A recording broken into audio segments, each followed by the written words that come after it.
হেফাজত ইসলাম বাংলাদেশের সম্মানিত আমির আল্লামা শাহ মুহিবুল্লাহ বাবনগরী দামত বারাকাতুহুম তিনিও আসতেছেন, তিনি রওনা দিয়েছেন।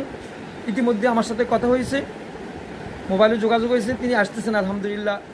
আজ 1 আগস্ট শনিবার নোয়াখালী জেলার ঐতিহাসিক সমাবেশে দলে দলে মানুষ যোগদান করতেছেন।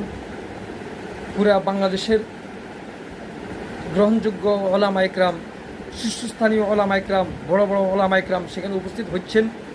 গত রাত থেকেই হক্কানি ওলামা ইকরাম উপস্থিত হয়েছেন, সকাল থেকেই মাঠ ভরে গেছে আলহামদুলিল্লাহ। ওই ঐতিহাসিক বিশাল ওই সমাবেশে, নোয়াখালীর ইতিহাসে এটা সর্ববৃহৎ সমাবেশ।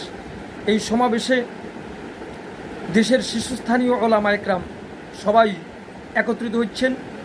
নোয়াখালীতে আজ আলেম ওলামাদের মিলন মেলা, বিশেষ করে প্রধান মেহমান পুরা বাংলাদেশের হক্কানি ওলামা ইকরামের আধ্যাত্মিক রাহবার হেফাজত ইসলাম বাংলাদেশের সম্মানিত আমির,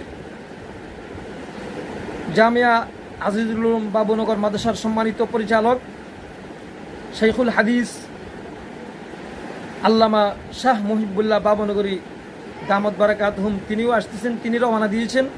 ইতিমধ্যে আমার সাথে কথা হয়েছে, মোবাইলে যোগাযোগ হয়েছে, তিনি আসতেছেন আলহামদুলিল্লাহ। বিভিন্ন দিক থেকে মানুষও আসতেছে। আজ কানা কানা ভরে যাবে মাইজদি শহর। আজকে ওলামাদের মিলন মেলা, অবশ্যই দলমত নির্বিশেষে সকলেই আজকের সমাবেশ যোগদান করবেন।